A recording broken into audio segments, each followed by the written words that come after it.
இன்றைக்கு ஆண்டவர் நம்முடனே பேச வேண்டி சில காரியங்களை அவர் வைத்திருக்கின்றார். இந்த காரியங்களை நாம் அறிந்து கொண்டால் நம்முடைய வாழ்க்கையில் நமக்கு விரோதமாய் வருகிறவைகளை நாம் ஜெயித்து முன்னேற முடியும். அல்லேலூயா சொல்லுங்களேன். அல்லேலூயா. பைபிள் உங்கள் கரங்களிலே கொடுக்கப்பட்டிருக்கிறது. எத்தனை பேர் பைபிளை கையில் வச்சிருக்கிறீங்க? கொஞ்சம் கரங்களில் உயர்த்தி ஒரு அல்லேலூயா சொல்லுங்களேன். இந்த பைபிளானது ரத்தம் சிந்தி தேவன் நம்மிடத்தில் கொண்டு வந்து சேர்த்த மிகப்பெரிய ஒரு பொக்கிஷம்.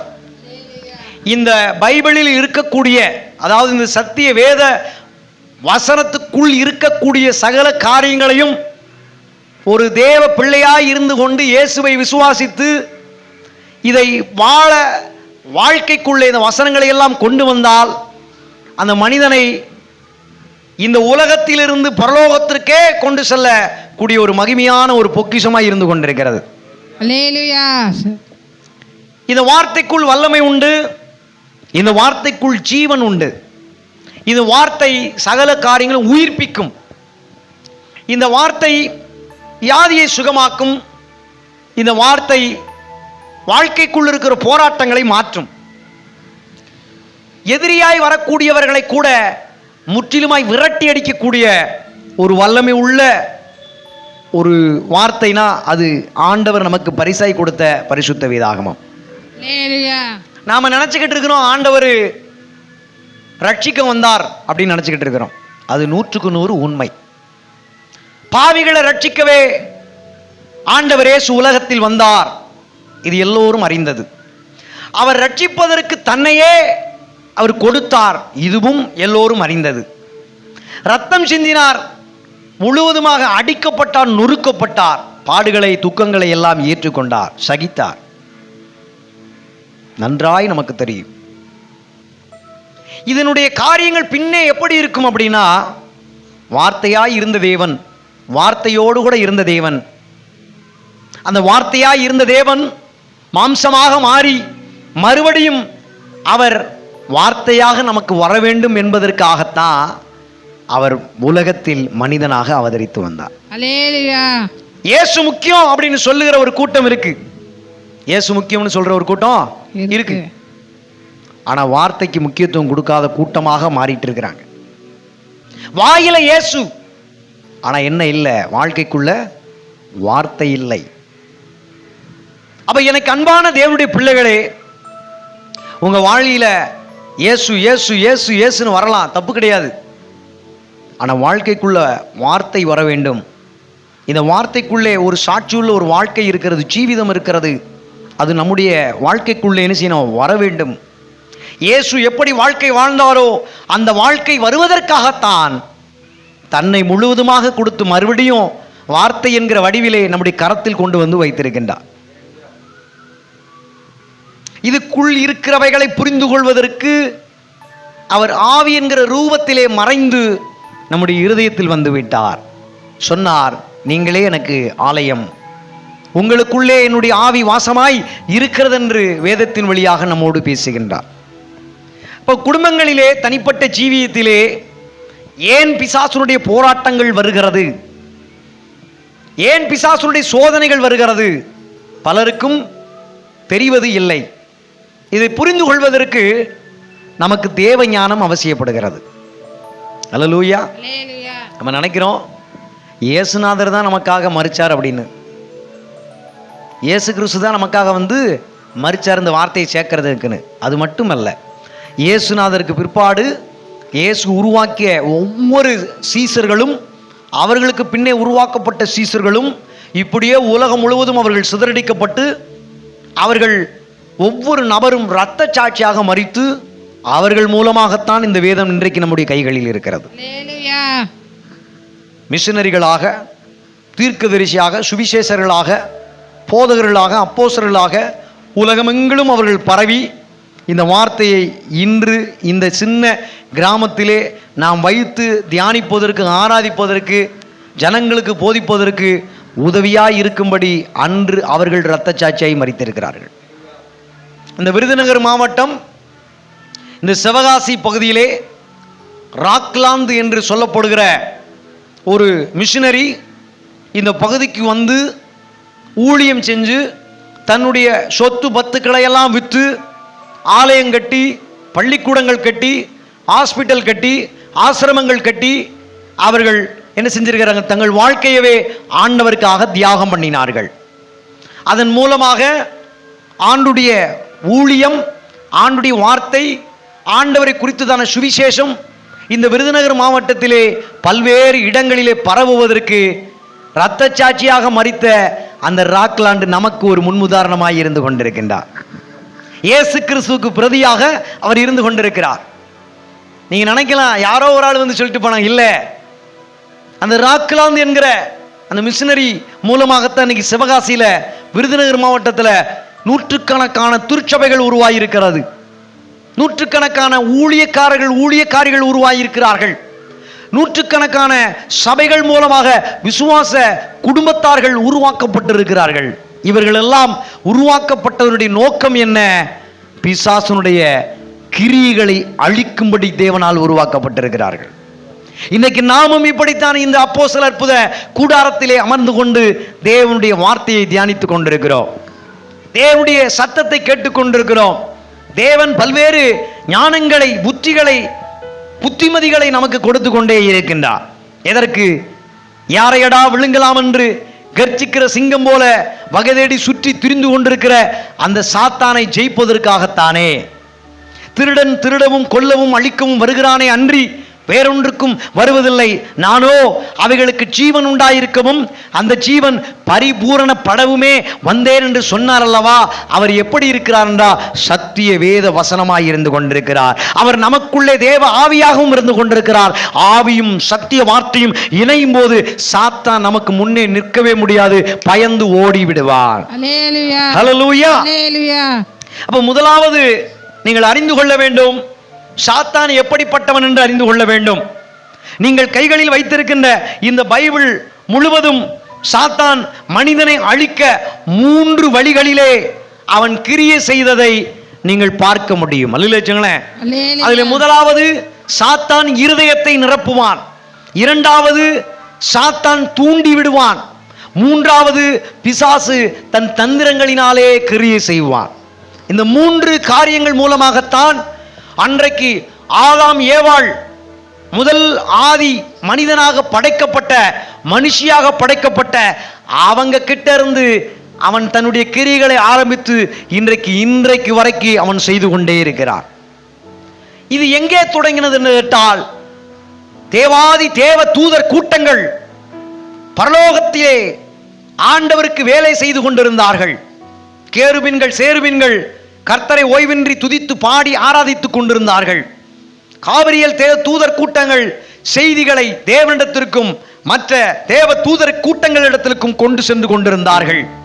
மீகாவேல் என்கிற தேவ தூதர் கூட்டம் காக்கும்படிக்கு, தேவனுடைய வேலைகளை செய்யும்படிக்கு அங்கே தேவனால் வேலை செய்து கொண்டிருந்தார்கள். இப்படிப்பட்ட ஒட்டுமொத்த தேவ தூதர் கூட்டங்களுக்கு நடுவாக தலைவனாக ஏற்படுத்தப்பட்டவன் தான் கேருப் என்கிற ஒரு தேவதூதன். அவன் தான் பிரதான தேவ தூதன்.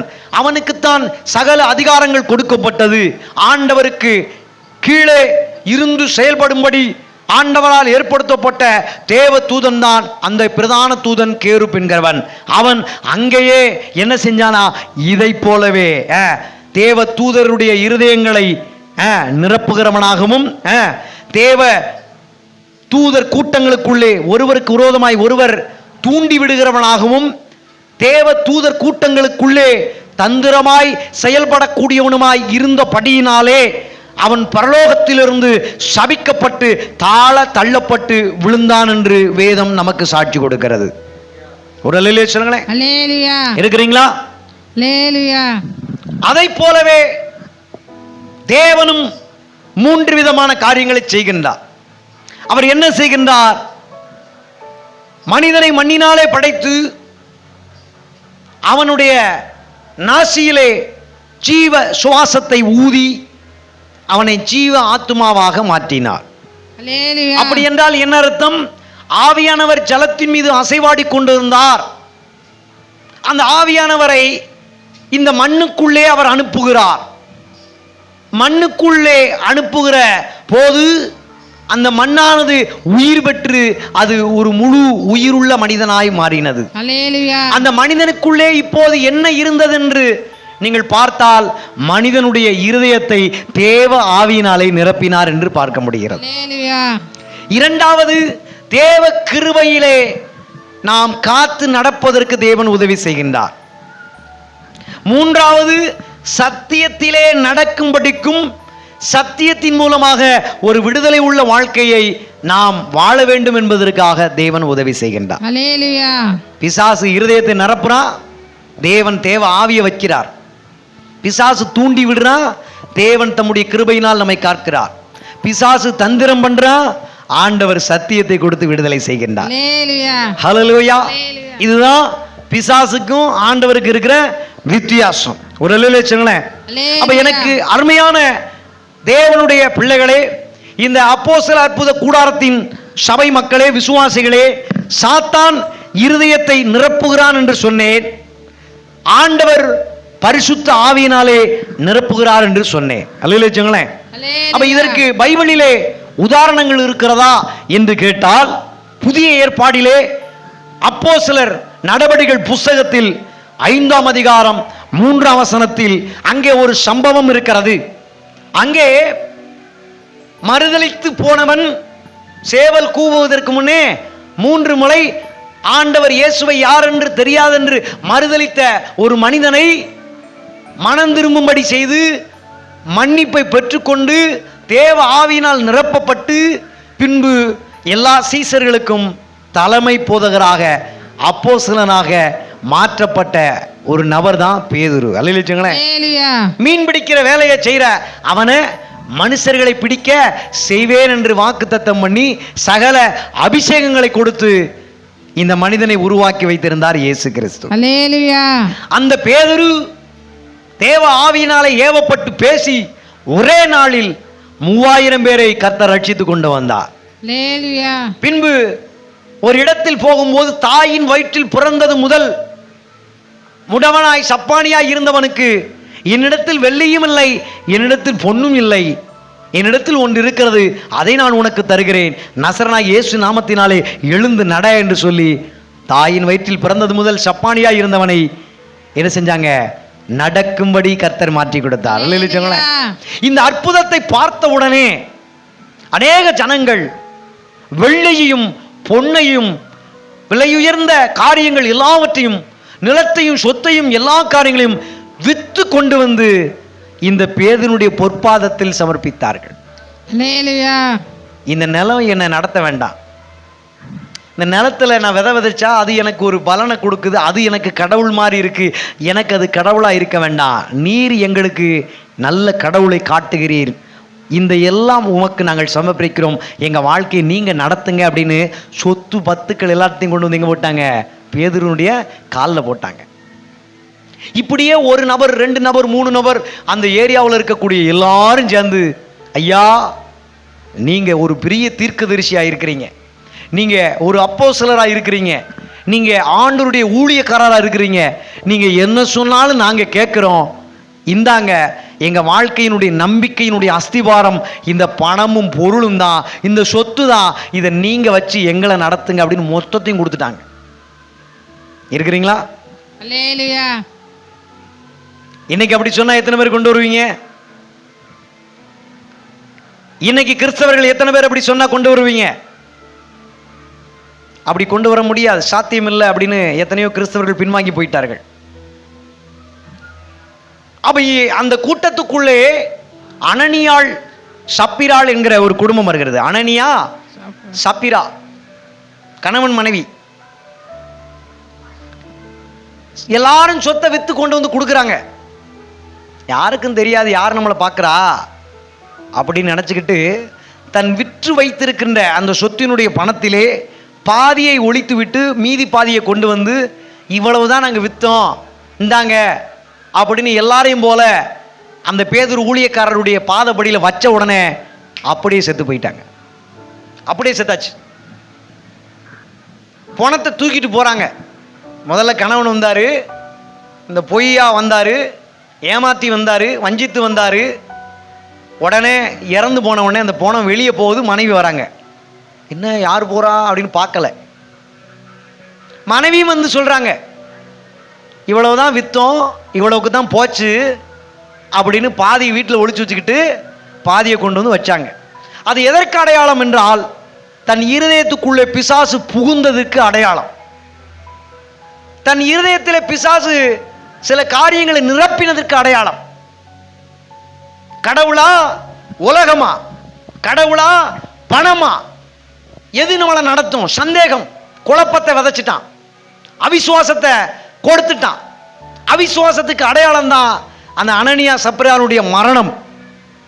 ஹல்லேலூயா. பணத்தை வஞ்சித்து வைத்துக் கொண்டு பரிசுத்த ஆவியினிடத்தில் பொய் சொன்னார்கள். அவர்களின் இருதயம் ஆசையினால் நிரம்பிற்று, பொய்யால் நிரம்பிற்று. சாத்தான் அவர்களுக்குள் நுழைந்து இந்த பாவத்தை செய்தான். இதனாலே 2 பேரும் சடுதியாய் சபையின் நடுவே விழுந்து மரித்து போனார்கள். அல்லேலூயா. அப்ப எனக்கு அன்பான தேவனுடைய பிள்ளைகளே, பிசாசு உங்கள் இருதயத்தை நிரப்புவதற்கு நீங்கள் இடம் கொடுக்க கூடாது. நிலத்தை காண்பித்து உங்கள் இருதயத்தை பிசாசு என்ன செய்வான்? நிரப்பிப்பான். இன்னைக்கு சபையில் நடக்குது இல்லையா? இடத்தை வச்சு பிசாசு உள்ள புகுந்து சபைக்கு விரோதமா, ஊழியத்துக்கு விரோதமா எழும்புகிறான். ஜப கூட்டத்துக்கு விரோதமா, ஆண்டவருடைய சுவிசேஷ ஊழியத்துக்கு விரோதமா என்ன செய்யறான்? எழும்புகிறான். என் பணம், என் காணிக்கை, என் சொத்து, என் திறமை, என் படிப்பு, என் குடும்பம், என் சொந்தம், என் பலம், என் ஞானம், என் திறமை அப்படி நினைச்சான். அவன் எழும்புகிறான். பிசாசு இதெல்லாம் உலகத்திலிருந்து கொண்டு வந்து நம்முடைய இருதயத்திலே என்ன செய்யறான்? நிரப்புகிறான். இது நிமித்தம் என்ன வரும்னா ஆவிக்குரிய மரணம் வரும். இது ஒரு பாவம். இது பாவத்தின் மூலமாக சாபம் வரும். இதன் மூலமா ஆத்துமா மரணத்தை சந்திக்கும். பின்பு நரகத்துக்கு போக வேண்டிய நிலைமை என்ன செய்யும்? வந்துருன்னு கர்த்தர் இந்த நாளிலே எச்சரிக்கின்றார். அல்லேலூயா. யாரெல்லாம் பணத்தை வச்சு, பொருளை வச்சு, சொத்தை வச்சு, சுகத்தை வச்சு, சொந்தங்களை வச்சு, பந்தங்களை வச்சு, படிப்பை வச்சு, திறமையை வச்சு, தாளந்துகளை வச்சுக்கிட்டு சபைக்கும் ஊழியத்துக்கும் எதிர்ப்பா எழும்புகிறார்களோ அவர்களுக்கு இந்த உலகத்திலும் மரணம் நடக்கும் என்பதை இந்த பைபிள் மூலமா பரிசுத்த ஆவியானவர் எச்சரித்து பேசுகின்றார். எனக்கு அன்பான தேவனுடைய பிள்ளைகளே, ஆண்டவருக்கு விரோதமா, பரிசுத்த ஆவிக்கு விரோதமா, சபைக்கு விரோதமா, ஊழியத்துக்கு விரோதமா, ஜபக்கூட்டத்துக்கு விரோதமா நீங்க பொய் சொல்லி இருக்கலாம். இன்றைக்கு மனம் திரும்புங்கள். கர்த்தர் உங்களை ரட்சிக்க விரும்பி கொண்டிருக்கின்றார். மனம் திரும்ப மாட்டேன், இருதயத்தை கல்லாய் வைத்துக் கொண்டு நான் இப்படித்தான் இருப்பேன் என்று இறுதி வரை ஒரே தொடர்ந்து சபைக்கும் ஊழியத்திற்கும் பரிசுத்தாவிக்கு விரோதமாய் எழும்பினால் சீக்கிரத்தில் மரணம் நடக்கும் என்று கர்த்தர் சொல்லிக் கொண்டிருக்கின்றார். ஹல்லேலூயா. ஹல்லேலூயா. யாருக்குனாலும் மரணம் வரலாம், எப்படினாலும் மரணம் வரலாம், போகும்போது மரணம் வரலாம், ஏதாவது வேலை செய்யும் போது மரணம் வரலாம், எப்படி வரலாம். அங்கே சபைக்குள்ளே மரணம் வந்தது போல உங்கள் வாழ்க்கையில நொடி பொழுதிலே மரணம் வராதுன்னு சொல்ல முடியாது. உலகத்தா மூலமா ஆண்டவர் எச்சரிப்பார். காவல்துறைக்கு போறோம், காவல்துறை அதிகாரி மூலமா ஆண்டவர் பேசுறார். கோர்ட்டு கேஸ்னு போக வேண்டிய நிலைமை வருது, உலக மனிதர் மூலமா ஆண்டவர் பேசுறார். கடவுள் பிறப்புக்கு நாள் குறித்திருக்கிறார். 10 மாதத்துல குழந்தை பிறக்கும், 9 மாசத்துல குழந்தை பிறக்கும், குறை பிரசவமா 7 மாசத்துல பிறக்கும். இது ஒரு நிர்ணயம் பண்ணி இருக்கிறான். ஆனா மரணத்திற்கு யாருக்கும் என்ன செய்யாது? நேரம் தெரியாது, எப்ப வேணாலும் நடக்கலாம். இது ஒரு உலகத்தான் மூலமா அந்த வார்த்தை வருது. அப்படி என்றால் ஆண்டவர் எச்சரிக்கிறார் என்று அர்த்தம். இதை புரிந்து கொண்டு உண்மையிலே ஆவிக்குரிய பிள்ளைகளா நாம் இருந்தா மனமாறி தேவனுடைய பிள்ளைகளாய் நிற்போம். ஆமென் சொல்லுங்களேன். அல்லேலூயா. அல்லேலூயா. இதற்கு அப்படியே எதிர்மறையா ஒன்று இருக்கு. இதே அப்போஸ்தலர் நடபடிகள் புஸ்தகத்திலே யாரெல்லாம் உண்மையா, யாரெல்லாம் ஆண்டவருக்கு கீழ்ப்படிஞ்சு, யாரெல்லாம் கர்த்தர் என்னை பார்க்கிறார், கர்த்தருக்கு நாம் பயப்போம், பயந்து அவருடைய வார்த்தையை என்ன செய்வோம், தன் வாழ்க்கைக்குள்ள கொண்டு வந்து கடைபிடிப்போம் அப்படின்னு உண்மையா தங்களை அர்ப்பணிச்சாங்களோ அவங்களுடைய வாழ்க்கையில அவங்களுக்கு பேரு சீசர்கள் என்கிற பெயர் கிடைத்தது. அல்லேலூயா. ஆண்டுடைய சீசர்கள் என்கிற பெயர் கிடைச்சிச்சு. அந்த அப்போஸ்தலர் நடவடிக்கைகள் 13ஆம் அதிகாரம் 52ஆம் வசனத்தில் அந்த சீசர்கள், எந்த சீசர்கள்? கடவுளுக்கு பயந்த சீசர்கள், கடவுளிடத்தில் ஜெபிக்கிற சீசர்கள், கடவுளிடத்தில் உபவாசம் இருக்கிற சீசர்கள், கடவுளுக்கு உண்மையாய் தங்களுடைய காணிக்கை, சொத்து பத்துக்களை எல்லாம் வித்து உண்மையாய் கொடுத்தார்கள் அல்லவா, ஊழியம் செய்தார்கள் அல்லவா, ராஜ்யத்தை கட்டுகிற பணியிலே முதன்மையாய் நின்றார்கள் அல்லவா, கர்த்தருக்கு முதலிடம் கொடுத்தார்கள் அல்லவா, அவர்களுடைய வாழ்க்கைக்குள்ளே இருதயத்தில் சந்தோஷத்தினால் பரிசுத்த ஆவியானவர் நிறைக்கின்றார். அல்லேலூயா. பரிசுத்த ஆவியினாலும் சந்தோஷத்தினாலும் அந்த சீசர்கள் நிரப்பப்பட்டார்கள். அல்லேலூயா சொல்லணும். அல்லேலூயா. இதுக்கெல்லாம் கம்பீரிச்சு என்ன செய்யணும்? குதிக்கணும். ஒரு மனுஷனுக்கு ரொம்ப நாள் ஆசை, நமக்கும் ஆசை இருக்கு, சொல்ல முடியாத ஆசைகள். திடீர்னு நம்ம நினைச்சிருக்கிற காரியம் ரொம்ப நாளா நடக்காம திடீர்னு நடந்தா அது எவ்வளவு பெரிய ஆச்சரியமா இருக்கும். அந்த சந்தோஷத்தை தாங்க முடியாது, அப்படியே குதிச்சு கம்பீரிப்போம். கணவனா இருக்கிறவர் மனைவிட்டு வந்து சொல்லுவாங்க, மனைவிக்கு சில காரியம் நடந்தா கணவன்கிட்ட வந்து சொல்லுவாங்க, பிள்ளைகளுக்கு சில காரியங்கள் நடந்துருச்சுன்னா பெற்றோர்கிட்ட வந்து சொல்லுவாங்க, பெற்றோருக்கு சில நன்மை கிடைச்சிருச்சுன்னா பிள்ளைகள்கிட்ட சொல்லி அப்படியே சந்தோஷப்படுவாங்க. அப்படித்தான் பரிசுத்த ஆவியானவர் நமக்குள்ள இருந்துட்டா நடக்காததெல்லாம் நடக்கும், அல்லேலூயா. கிடைக்காததெல்லாம் கிடைக்கும், நம்ம மூலமா அற்புதம் அதிசயம் நடக்கும். அப்படி அன்றைக்கு சீசர்கள் உணர்ந்ததுனால அவங்களுடைய இருதயம் சந்தோஷப்பட்டு, அவங்களுடைய இருதயம் பரிசுத்த ஆவியினால் நிரப்பப்பட்டு மகிழ்ச்சியாய் இருந்தார்கள். ஹல்லேலூயா. இறுதியாக அவர்கள் சத்தியத்திலே நடந்தார்கள், தேவனுடைய மகிமையை வெளிப்படுத்தினார்கள் என்று வேதம் சொல்லுகிறது. அல்லேலூயா. எனக்கு அருமையான தேவனுடைய பிள்ளைகளே, இந்த காரியத்தின் மூலமா நாம் கற்றுக்கொண்ட பாடம் என்ன? இருதயம் காலியாகவோ, இருதயம் வெறுமனாகவோ, இருதயம் சுய ஆசைகளினாலோ நிரம்பினால் நீங்கள் புரிஞ்சுக்கோங்க, சாத்தான் அங்க வந்துட்டான்னு அர்த்தம். எப்பெல்லாம் வேத வசனத்துக்கு உள்ள நம்மளை வாழ விடாம இருதயத்திலிருந்து வேத வசனத்தை எடுத்துட்டானோ அப்பொழுது என்ன வந்துடும்? ஆசை வந்துடும், சுயநலம் வந்துடும், உலகத்தினுடைய காரியங்கள் எல்லாம் உள்ள வந்துடும். நீங்க புரிஞ்சுக்கோங்க, சாத்தான் உங்கள் இருதயத்தை நிரப்ப ஆரம்பிச்சுட்டான். ஒரு தராசு இருந்தா ரெண்டு பக்கம் என்ன செய்யும்? இருக்கும். இந்த பக்கம் உலகத்தையும் இந்த பக்கம் ஆவிக்குரியையும் நம்ம வச்சு நடக்க முடியாது. ஆண்டுடைய தராசு என்பது ஒரே தராசு, ஒரு தட்டு தான் இருக்கும். அல்லேலூயா வச்சுங்களேன். அல்லேலூயா. அந்த ஒரு தட்டுக்குள்ளேயும் கர்த்தருடைய காரியத்தையும் பிசாசுடைய காரியத்தையும் வைக்க முடியாது. அதனாலதான் பைபிள் தெளிவா இருக்கு, இரு மனம் உள்ளவன் தன் வழிகளில் நிலையற்றவனாயிருப்பான். அல்லேலூயா. நமக்கு ஒரே மனசு இருக்கணும், நமக்கு ஒரே வழி இயேசு, அல்லேலூயா. ஒரே வாசல் இயேசு, அல்லேலூயா. எல்லாமே ஒன்றுதான். ஹல்லேலூயா. அல்லேலூயா. அப்படி பிசாசு நம்முடைய இருதயத்தை வெறுமனாக்குவதற்கு இடம் கொடுக்க கூடாது. பிசாசு சுயநலத்தை கொடுப்பதற்கு இடம் கொடுக்க கூடாது. பிசாசு உலக ஆசைகளை இருதயத்தில் கொடுப்பதற்கு இடம் கொடுக்க கூடாது. அவன் இருதயத்தை வெறுமனாக்குவான், அவன் சுயநலத்தை இருதயத்தில் கொண்டு வருவான், சில ஆசைகளை கொண்டு வருவான். ஆனால் ஆண்டவர் இருதயத்தை பரிசுத்த ஆவியினால் நிரப்புவார். அல்லேலூயா. ஆண்டவர் தம்முடைய சத்தியத்தினால் நம்மளை வழிநடத்துவார். சத்தியத்தின் மூலமா நமக்கு ஆசீர்வாதங்கள் உண்டு. அல்லேலூயா. அல்லேலூயா. அல்லேலூயா. இதனுடைய இரண்டாவது பகுதிக்கு வந்து விட்டோம். சாத்தான் அடுத்து என்ன பண்ணுவான்னா தூண்டி விடுவான். சாத்தான் என்ன பண்ணுவான்? தூண்டுவான். ஆனா ஆண்டவர் என்ன பண்ணுவார்னு பார்த்தீங்கன்னா தேவன் தம்முடைய கிருபையை கொடுப்பார். சாத்தான் என்ன பண்ணுவான்? தூண்டுவான். ஆண்டவர் கிருபையை கொடுப்பார். நாம் நிற்பதும் நிர்மூலம் ஆகாமல் இருப்பதும் ஆண்டவருடைய கிருபை என்று அறிந்திருக்கிறோம். பிசாசு தூண்டுறது எதுக்கு? நம்மளை முற்றிலுமா அழிப்பதற்கு. பிசாசு தூண்டுறதுக்கு எதுக்கு? நம்மளை அழிக்கணும், நம்மளை வச்சு மற்றவனையும் அழிக்கணும். ஆனால் ஆண்டவருடைய கிருபை எதுக்கு? நாமளும் நல்லா இருக்கணும், மற்றவனும் நல்லா இருக்கணும். அப்போ நீங்கள் இதை பைபிள்ல இருந்து ஒரு உதாரணம் பாருங்க. 1 நாளாகமும் 21:1 வசனத்தின்படி சாத்தான் இஸ்ரவேலுக்கு விரோதமாய் எழுந்து தாவீதை இஸ்ரவேலின் கணக்கெடுப்பை தூண்டுகிறான் அப்படின்னு போட்டிருக்கு.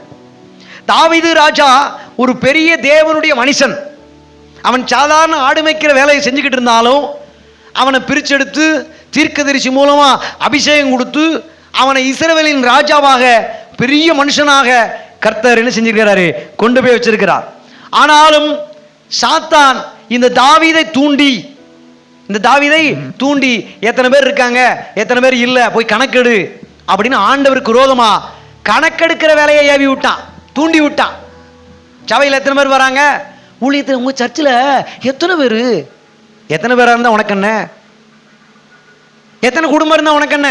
இன்னைக்கு சில பேர்கிட்ட நீங்க போங்களேன், எந்த சர்ச்சுக்கு போறீங்க பிரதர், எந்த சர்ச்சுக்கு போறீங்க சிஸ்டர், உங்க சர்ச்சில் எத்தனை பேர் வருவாங்க, உங்க சர்ச்சில் எத்தனை குடும்பம் வருவாங்க அப்படின்னு உங்களை பார்த்து கேட்பாங்க. ஊழியக்காரங்களா நாங்க எங்க சர்ச்சு நடத்துறீங்கயா? நாங்க ராஜபாளையத்தில் சர்ச்சு நடத்துறோம், நாங்க விருதுநகர்ல சர்ச்சு நடத்துறோம், நாங்கள் கன்னியாகுமரியில் நடத்துகிறோம், நாங்கள் தருமபுரியில் நடத்துகிறோம் அப்படின்னு ஏதாவது ஒரு ஊரை பேரை சொன்னீங்கன்னு வச்சுக்கோங்களேன், உடனே ஊழியக்காரரை பார்த்து இன்னொரு ஊழியக்காரர் கேட்பாரு, உங்கள் சர்ச்சில் எத்தனை குடும்பம் வராங்க? ஏன்னா கணக்கு போடுவான். ஒரு குடும்பத்துக்கு 500 ரூபா, ஒரு குடும்பத்துக்கு 1000 ரூபா கொடுத்தாங்கன்னா இவங்க வசதி எப்படி, இவங்க குடும்ப வாழ்க்கை எப்படி, இவங்களுடைய தரம் எப்படி அப்படின்னு நினைச்சுவாங்க, கணக்கு போடுவாங்க. அந்த மாதிரியான ஒரு கணக்கைத்தான் இந்த தாவீது என்ன செய்யறான், எடுக்க முயற்சி பண்றான். இன்றைக்கு எப்படி பாஸ்டர்களும் சில விசுவாசிகளும் நம்மை குறித்து, நம்முடைய சபையை குறித்து, ஊழியத்தை குறித்து கேள்வி கேட்கிறாங்கல்ல, அது எல்லாம் பிசாசு தூண்டி விடுகிற வேலைன்னு நம்ம புரிஞ்சுக்கிறோம். இருக்கிறீங்களா? அல்லேலூயா.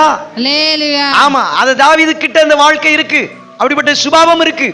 நீங்க எங்க வேணா போங்க, யார்கிட்ட வேணா பேசுங்க, அவங்க கேட்கிற கேள்வி இப்படியா தான் இருக்கும், கணக்கெடுக்கிற கேள்வி. அப்ப இதனுடைய விளைவு என்ன ஆச்சு அப்படின்னா, ஆண்டுடைய கோபம் வந்தது, உடனே 70,000 பேர் செத்தே போயிட்டான். பிசாசு தூண்டி சில கணக்கெடுப்பை செஞ்சோம்னு வச்சுக்கோங்களேன், என்ன வந்துடும், மரணம் சம்பவிக்கும். காணிக்கப்பட்டு பெருசா இருக்கு, இந்த சபையில் இத்தனை குடும்பம் வருது, இவ்வளவு காணிக்கப்படுவாங்க போல அப்படின்னு ஒரு மனிதன் தனக்குள்ளே கணக்கெடுக்க ஆரம்பித்தால் அவனுக்குள்ளே ஆவிக்குரிய மரணம் சடுதியில நடக்கும். தாவீது அந்த தவறை செஞ்சான். அதனால ராஜ்யத்துக்குள்ளே 70,000 பேர் நொடி பொழுதில் மரித்து விட்டார்கள். சபையில் அப்படி செஞ்சாங்கல்ல, ஊழியத்தில் அப்படி செஞ்சாங்கல்ல, எப்ப நடக்கும் தெரியாது. ஆனா நம்ம புரிஞ்சுக்கணும், கர்த்தருடைய கிருபை இன்னும் இருக்கிறதுனால தான் இன்றைக்கும் அப்படிப்பட்டவர்கள் உயிரோடு கூட இருந்து கொண்டு இருக்கிறார்கள். அதனாலதான் சாத்தான் தூண்டி விடுவான்னு சொல்லிட்டா கர்த்தர் தம்முடைய கிருபையை அனுப்புகிறார் என்று புரிந்து கொள்ள வேண்டும். ஆமென். பைபிள் சொல்லுது, பாவம் பெருகின இடத்தில் கிருபை அதிகமா இருக்குன்னு. இப்ப எங்கெல்லாம் பிசாசு பாவத்தை பெருக வைப்பானா, தூண்டி விடுற இடத்துல நிச்சயமா பாவத்தை அப்படியே பெருக பண்ணுவான். அந்த இடத்த தேவன் தம்முடைய கிருபையை வச்சிருப்பார். அந்த கிருபையை நினைச்சு புரிஞ்சுக்கிட்டாங்கன்னா அந்த மாதிரி நினைச்ச மாட்டாங்க, கணக்கெடுக்கிற பேச்ச பேச மாட்டாங்க. உங்க சர்ச்சில் கூட்டம் நடத்தினீங்களா, எவ்வளவு வசூல் பண்ணீங்க, எவ்வளவு வசூல் பண்ண, உனக்கு என்ன, நீ எவ்வளவு கொடுத்த,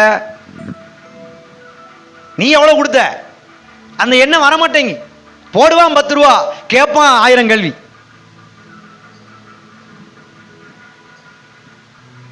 ஹல்லேலூயா. இதற்கு அப்படியே எதிர்மறையான காரியங்கள் இருக்கிறது. கணக்கெடுக்கிற வேலையை செஞ்சா மரணம் வரும். தாவீதுடைய காலங்களிலே தேவ கோபம் வந்து 70,000 பேர் மரித்ததை போல இன்றைக்கும் நடக்கும். இதற்கு எதிர்மறையா இருக்கு. பவுல் அப்போஸ்தலர், அவருக்கு ஒரு முள் கொடுக்கப்பட்டதாக சொல்லப்பட்டிருக்கிறது. அவருக்கு ஒரு முள் இருந்துச்சான், அவரை கொட்டுறதுக்குனே ஒரு முள், அவரை குத்துறதுக்குனே ஒரு முள், அவரை எப்போதும் ஆவிக்குரிய வாழ்க்கைக்குள்ளே வச்சிருப்பதற்கு ஒரு முள் இருந்துச்சான். நம்மளா இருந்தா எனக்கே இந்த கஷ்டம், எனக்கே இந்த காரியம், எனக்கே இது அப்படின்னு நாம கர்த்தரை குறை சொல்லிக்கிட்டு இருப்போம். ஆனா அது நல்லது என்று பவுல் அப்போஸ்தலர் உணர்ந்திருக்கிறார். அதை தேவனுடைய கிருபையாக பாவித்திருக்கின்றார். 3 முறை தேவனை நோக்கி வேண்டிக் கொண்டார். தேவன் சொன்னார், என் கிருபை உனக்கு போதும் என்று 2 கொரிந்தியர் 12ஆம் அதிகாரம் 9ஆம் வசனத்தில் சொல்றார். பாதிக்கப்பட்ட சபையிலிடத்துல போய் கடிதம் எழுதுறார், எனக்கும் இப்படி கஷ்டம் இருக்கு, எனக்கும் பாடு இருக்கு, எனக்கும் உபத்திரம் இருக்கு, எனக்கும் வேதனை இருக்கு, எனக்கும் சோதனை இருக்கு, அது எல்லாம் நல்லது, அது என்னது, அது தேவ கிருபை என்று சொன்னார். அல்லேலூயா. அப்ப கிருபை பவுலை தூண்டி என்ன செய்கிறது, சோதனையிலிருந்து வெற்றி பெற செய்தது. எனக்கு அன்பான தேவனுடைய பிள்ளைகளே, சாத்தான் நம்மளை பலவீனங்களை பயன்படுத்தி தூண்டி விடுவான். ஆத்துமாவிலே வந்து நிச்சயமா பலவீனத்தை அப்படியே சோர்வை கொடுத்து நம்மளை தூண்டுவான். நாம அப்போது தேவ கிருபையை நாடினால், தேவ கிருபையை பெறுவதற்கு முயற்சி செய்தால் நாம் அப்படிப்பட்ட சாத்தானுடைய காரியங்களிலே ஜெயம் பெற முடியும். ஹல்லேலூயா. என் கிருபை உனக்கு போதும், பலவீனத்திலே என் பலன் பூரணமாய் விளங்கும். அந்த கிருபை எப்படி கிடைக்கும்? அநேக ஸ்தோத்திரத்தினால் கிருபை பெருகும். துதிக்க துதிக்க துதிக்க தேவ கிருபை அதிகமாக இறங்கும். தேவ கிருபை 2 விதத்தில் நீங்க பார்க்க முடியும். துதித்தாலும் தேவ கிருபை, தாழ்த்தினாலும் தேவ கிருபை கிடைக்கும். பெருமையில மட்டும் வந்துட்டீங்கன்னா விழுந்துருவீங்க, அழிச்சிருவீங்க.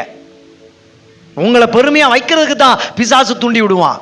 எனக்கு அன்பான தேவனுடைய பிள்ளைகளே, நீங்கள் ஒரு நாள் ஒருபோதும் பிசாசுடைய தூண்டுதலுக்குள் என்ன செய்யக்கூடாது, போகக்கூடாது.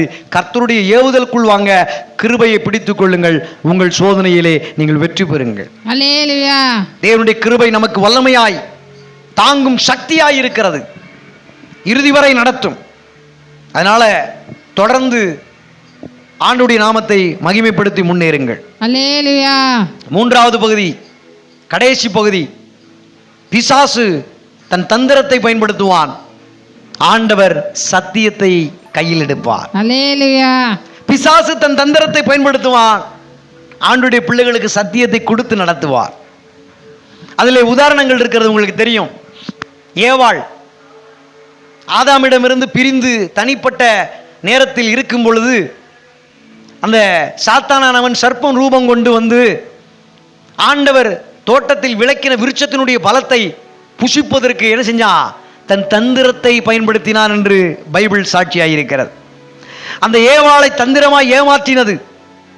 ஆனால் ஆண்டவர் சொன்ன காரியங்களையே சந்தேகப்படுகிற அளவுக்கு கொண்டு போய் விட்டு விட்டது.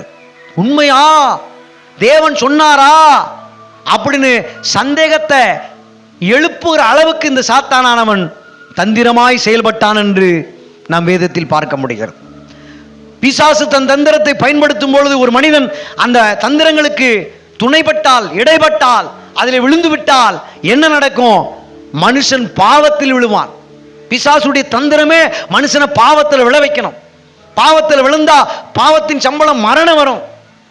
மரணம் வந்துருச்சுன்னா நரகத்துக்கு போயிடுவோம். நீங்க தியானம் பண்ணிட்டு வர்றதை ஒன்னொன்னா பாருங்க. இருதயத்தை நிரப்பினாலும் மரணம், தூண்டினாலும் இருதயத்தில் தூண்டினாலும் மரணம், தந்திரத்தினாலே ஏவினாலும் மரணம் நடக்கிறதுன்னு பைபிள் இங்கே ரொம்ப தெளிவா பிசாசை குறித்து வெளிப்படுத்தி தருகிறது. அல்லேலூயா. இதற்கும் சில காரணங்கள், சில உதாரணங்கள் இருக்கிறது. மத்தேயுடைய புஸ்தகம் 26ஆம் அதிகாரம் 4ஆம் வசனத்தின்படி யூதர்கள் இயேசுவை தந்திரமாய் பிடித்து கொல்ல முயன்றார்கள். பிசாசும் வனாந்தரத்திலே பரிசுத்த ஆவியினால் ஏவப்பட்டு 40 நாட்கள் உபவாசத்தில் இருக்கும் போதும் அவன் என்ன செஞ்சான்? சோதிக்கும்படி வந்தான். நீர் உண்மையிலே தேவனுடைய குமாரனையானால் இந்த கல்லுகளை அப்பமாக்கும், நீர் உண்மையிலே தேவனுடைய குமாரனையானால் உயர தாழ குதியும், நீர் உண்மையிலே தேவனுடைய குமாரனையானால் இப்படி சொல்லி சொல்லி என்ன செஞ்சான்? தன் தந்திரத்தை பயன்படுத்தினார். அதை போலவே யூதர்களும் சொந்த ஜனமும் ஆண்டவர் இயேசுவை கொலை செய்வதற்கு பிசாசுடைய தந்திரத்துக்குள்ளே விழுந்து விட்டார்கள். இன்றைக்கும் அந்த யூதர்கள் இஸ்ரவேல் தேசத்தில் இருக்கிறார்கள். அவள் இயேசுவை சொந்த இரட்சகராக ஏற்றுக்கொள்ளவில்லை. யூதர்கள் பிசாசுடைய தந்திரத்திலே விழுந்தவர்கள். அந்த யூதர்கள் மூலமாகத்தான் உலகம் முழுசும் இன்னைக்கு கட்டுப்பாட்டுக்குள்ள வந்துகிட்டு இருக்கு. பிசாசுடைய தந்திரத்திலே செயல்படக்கூடியவர்கள் தான் யூதர்கள், இஸ்ரவேல் மக்கள்.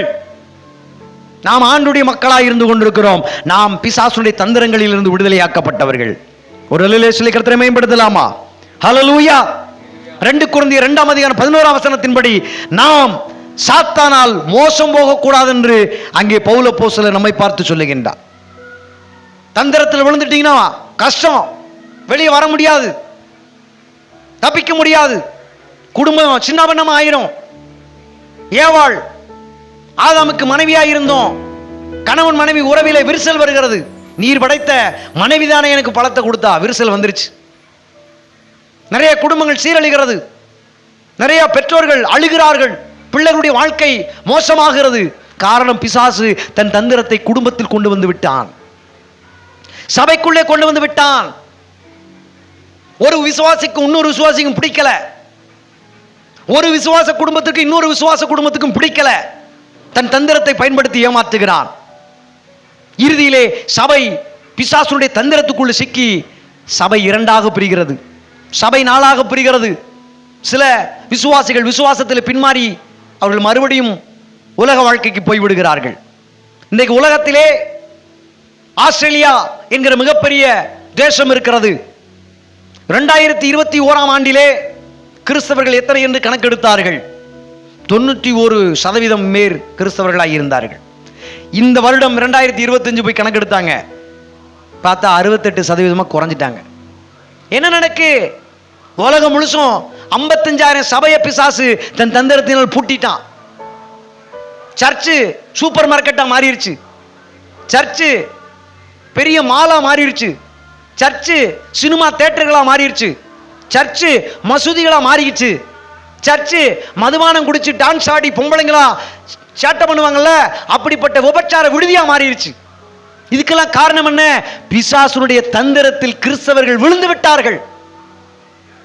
பிசாசுடைய தந்திரங்களிலே சபை மனவாட்டி விழுந்து விட்டது. ஏவாள் விழுந்தது போல இன்றும் பிசாசுடைய தந்திரங்களுக்குள்ளே சிக்கிக் கொண்டிருக்கிறார்கள். எனக்கு அன்பான தேவனுடைய பிள்ளைகளே, அப்போஸ்தல அற்புத கூடாரத்தின் சபை மக்களே, இந்த செய்தியை வெளியிலிருந்து கேட்கின்ற மக்களே, யாராக இருந்தாலும் பிசாசுடைய தந்திரத்தில் விழக்கூடாது என்று இன்றைக்கு உங்களை பார்த்து எச்சரிக்கையாய் பேசுகிறேன். ஹல்லேலூயா. என்ன செய்யணும்? இயேசு கிறிஸ்து மத்தேயு 4 சாத்தானுடைய சோதனைக்கு எதிராக ஒவ்வொரு முறையும் வசனம் இப்படியாக எழுதப்பட்டிருக்கிறது, சத்தியத்தில் இப்படியாக சொல்லப்பட்டிருக்கிறது என்று வார்த்தையினாலே பிசாசை எதிர்த்தார் என்று வேதத்தில் நாம் பார்க்கிறோம். அதை போலவே நீங்களும் உங்களுக்கு அன்பாய் தேவன் ரத்தம் சிந்தி சம்பாதித்து கொடுத்த ஜீவனுள்ள வார்த்தை, சத்திய வார்த்தை, வல்லமையான வார்த்தையை கையில் எடுக்கிறது மாத்திரமல்ல, வாயில பேசி பிசாசை ஓட ஓட என்ன செய்யணும்? துரத்த வேண்டும். சாட்சியுள்ள வாழ்க்கையை வைத்துக் கொள்ள வேண்டும் என்று உங்களுக்கு அன்பாய் கேட்டுக்கொள்கிறேன். சாட்சியுள்ள வாழ்க்கையும் சத்தியமும் இணையும் போது பிசாசுடைய தந்திரம் முற்றிலுமாக முறியடிக்கப்படும். இயேசு சாட்சியா நிற்கிறார், அப்போஸ்தலர் பவுல் சாட்சியா நிற்கிறார். அல்லேலூயா. அப்ப பாடம் என்ன? பிசாசின் தந்திரம் எப்போதும் மறைமுகமாக இருக்கும். சத்தியத்தில் நடந்தால் மட்டுமே அதை நாம் அடையாளம் கண்டுகொள்ள முடியும். அப்படியே ஜெபம் பண்ற மாதிரி காட்டுவாங்க, ஹல்லேலூயா பிரைஸ் தி லார்ட் அப்படின்னு நினைச்சுவாங்க, சொல்லுவாங்க. வாழ்க்கைக்குள்ள போய் பார்த்தா எவ்வளவு அசுத்தம், குப்பை தொட்டி மாதிரி இருக்கும். ஓ ரிகாபாலா தூரானாபா அப்படின்னு நினைச்சுவாங்க, அந்நிய பாஷையை பேசி நடிப்பாங்க. வாழ்க்கைக்குள்ள பார்த்தா ரொம்ப சாக்கடைக்கு சமமா இருக்கும், சாட்சி இருக்காது. சத்தியம் இருந்தா தானே சாட்சி இருக்கும். அப்ப நாம் சத்தியத்தில் நடந்தால் அப்படிப்பட்ட பிசாசனுடைய தந்திரங்களில் சிக்கிக் கொண்டிருக்கிற ஆத்துமாக்கள் மூலமா நமக்கு ஆபத்து வராதபடி நம்மை அவர் பாதுகாக்க வல்லமை உள்ளவராய் இருக்கின்றார். அடையாளம் கண்டுக்கலாம். கிறிஸ்தவங்க தானே, இவங்க விசுவாசி தானே, இவங்க வீட்டுக்கு நம்முடைய பொம்பளை பிள்ளைகளை அனுப்புனீங்கன்னா அந்த பொம்பளை பிள்ளைய அவங்களுக்குள்ள இருக்கிற சாத்தான் தந்திரமா பிடிச்சி வச்சிருக்கான்ல, அவங்க மூலமா நம்முடைய பொம்பளை பிள்ளைக்கு பாதிப்பு வரும். இவங்க விசுவாசி தானே அப்படின்னு நம்ம பிள்ளைய நாம அனுப்பணும் அப்படின்னா அவன் மூலமா பிசாசு தந்திரமா நம்மளுடைய பிள்ளைய நினைச்சுவான், பிடிச்சி அடிமை பண்ணி பாவத்திலையும் சாபத்திலையும் விழ பண்ணிடுவான். அப்புறம் நான் என்ன செய்ய மரணம் நடந்துரும். அதனால எத்தனையோ பேர் இப்படியாக பாதிக்கப்பட்டிருக்கிறோம். ஐயா நம்பி விட்டோம்யா, இப்படி துரோகம் பண்ணிட்டாங்கய்யா. எத்தனை ஊழியக்காரன் சேட்டை பண்ணிட்டான் பார்க்கிறோம் இல்லையா? நம்பி அனுப்புனையா ஊழியத்துக்கு, ஊழியக்காரனை இப்படி செஞ்சிட்டாயா. பிசாசுடைய தந்திரத்தில் விழுந்திருக்கிறான் ஊழியக்காரன். அதனால எனக்கு அன்பான தேவனுடைய பிள்ளைகளே, பிசாசுடைய தந்திரம் எப்போதும் மறைமுகமாக செயல்படும். பிசாசுடைய தந்திரத்தில் சிக்கிக் கொண்டவர்களும் தங்கள் வாழ்க்கையை மறைமுகமாக வைத்திருப்பார்கள்.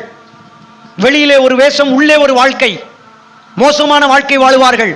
இதைத்தான் இயேசுவானவர் கண்டிக்கின்றார். வெள்ளையடைக்கப்பட்ட கல்லறை உங்களுக்கு ஐயோ, பரிசேயர்களே, சதுசேயர்களே, வேதபாரர்களே உங்களுக்கு ஐயோ என்று எச்சரித்தார். இன்னைக்கு அநேக கிறிஸ்தவர்கள் வெள்ளையடிக்கப்பட்ட கல்லறையாக இருந்து கொண்டிருக்கிறார்கள். வெளியிலே ஒரு வேஷம், உள்ளே ஒரு வாழ்க்கை என்று தப்பான வாழ்க்கை வாழ்ந்துகிட்டு இருக்கிறாங்க. ஆண்டவர் எதிர்பார்க்கிற வாழ்க்கை வாழல. ஏன்னா பிசாசு இருதயத்தை நிரப்பி வச்சிருக்கிறான். பிசாசு சில தூண்டுதல்களை வச்சிருக்கிறான். பிசாசு தன் தந்திரத்திலே ஜனங்களை, ஊழியக்காரர்களை, விசுவாசிகளை, சபையை பிடித்து வைத்திருக்கிறான். சில ஊழியமே பிசாசுடைய தந்திரத்தில் தான் ஊழியம் செய்யுது. பணம் பணம் பணம், பதவி பதவி, ஆசை ஆசை, பெருமை பெருமை, இப்படி என்ன செஞ்சிருக்கிறான்? பிடித்து வைத்திருக்கிறார். இதிலிருந்து நீங்க விடுதலை ஆக வேண்டும் என்று கர்த்தர் விரும்பி இந்த வார்த்தை உங்களுடனே பேசுகின்றார். பிசாசு இருதயத்தை நிரப்புவார், தேவன் பரிசுத்த ஆவியால் நிரப்புவார். எது வேண்டும் நீங்கள் தெரிந்து கொள்ளுங்கள். பிசாசு உங்களை தூண்டுவான், ஆண்டவர் தம்முடைய கிருபையினாலே பாதுகாப்பார். உங்களுக்கு எது வேண்டும் தெரிந்து கொள்ளுங்கள். பிசாசு தந்திரத்தினால் உங்களை பிடிக்க வருவான். நீங்கள் என்ன செய்ய வேண்டும்? நீங்கள் சத்தியத்தை பிடித்துக் கொள்ள வேண்டும். அதன் மூலமா விடுதலை இருக்கு. ஒரு ஆமென் சொல்லுங்களேன். சுருக்கமா சொல்லிடுறேன் கடைசியா. சாத்தான் இருதயத்தை நிரப்புகிறான். உதாரணம் அனனியா சப்பீராள். சாத்தான் இருதயத்தை தூண்டுகிறான். தாவீதினுடைய கணக்கெடுப்பு. சாத்தான் தந்திரம் செய்கிறான். உதாரணம் ஏதேன் தோட்டத்தில் ஏவாள். இயேசு கிறிஸ்து 12 சீசர்களோடு கூட இருந்த யூதாஸ்காரியத்து, அவனுக்குள்ளே பிசாசு புகுந்தது. ஆண்டவர் சொன்னால், நீ செய்ய வேண்டியதை போய் செய்ய என்று சொன்னான். அவன் முத்தத்தினால் 30 வெள்ளிக்காசுக்காக இயேசுவை காட்டி கொடுத்தான் என்று பார்க்கிறோம். இன்னைக்கு சபையும் ஊழியத்தையும் காட்டி கொடுக்கிற, அவதூறு பரப்புகிற, பொய் பேசுகிற சில மோசமான விசுவாசிகள் இருக்கிறாங்கல்ல, குடும்பங்கள் இருக்குல்ல, அதெல்லாம் என்னன்னா பிசாசு தன் தந்திரத்தினால் பிடித்து வைத்ததற்கு அடையாளமாய் இருக்கிறது. தேவன் என்ன செய்வார்? தேவன் பரிசுத்தாவியை நிரப்புவார். உதாரணம், தேவன் ஏற்படுத்தப்பட்ட சீசர்கள் சந்தோஷத்தினாலும் பரிசுத்தாவியிலும் நிரப்பப்பட்டிருந்தார்கள். தேவன் கிருபையால் காக்கிறார். உதாரணம், பவுல் அப்போஸ்தலர் தனக்குள் கொடுக்கப்பட்ட முள் இருந்தாலும் அதன் மூலமாக அவர் பாதிப்படையாமல் ஊழியத்தை விடாமல் கடைசி வரைக்கும் அவர் என்ன செஞ்சிருந்தார்? கர்த்தருடைய ஊழியத்திலே கிருபையால் நிலைத்திருந்தார். பிசாசை இயேசு ஜெயித்தார் வனாந்தரத்திலே. யூதர்கள் கொலை செய்வதற்கு வகை தேடினார்கள். அடக்கம் பண்ணப்பட்டு 3ஆம் நாள் உயிரோடு எழுந்து இன்றைக்கும் இயேசு ஜீவித்துக் கொண்டிருக்கிறார். அல்லேலூயா. ஹல்லேலூயா. எனக்கு அன்பான தேவனுடைய பிள்ளைகளே, இந்த நாளிலே நீங்கள் இப்படி ஒரு எச்சரிக்கையின் சத்தத்தை கேட்டிருக்கிறீங்க. 2 விதமான காரியங்கள், பிசாசனுடைய 3 வேலைகள், தேவனுடைய 3 காரியங்கள். பைபிளில் எழுதப்பட்டிருக்கிற ஒவ்வொரு வார்த்தைக்கு பின்னாடியும் இருக்கக்கூடிய பரிசுத்தவான்கள், நீதிமான்கள், ஊழியக்காரங்கள், தீர்க்கதரிசிகள், ஞானதரிசிக்காரர்கள், சொப்பரக்காரர்கள், தேவனை நம்பி இருக்கிற, கர்த்தருக்கு பயந்து நடக்கிற கூட்டத்தார்கள் எல்லாருமே இந்த பிசாசனுடைய 3 வேலைனால பாதிக்கப்பட்டாங்க. தேவன் தம்முடைய 3 கிரிகளினாலே காப்பாற்றி கொண்டிருந்தார். அல்லேலூயா. உங்களையும் காப்பாற்றுவார். கர்த்தராகிய இயேசு கிறிஸ்துவை விசுவாசியுங்கள். அப்பொழுது நீங்களும் உங்கள் வீட்டாரும் அனைவரும் ரட்சிக்கப்படுவீர்கள். கண்களை மூடுவோம்.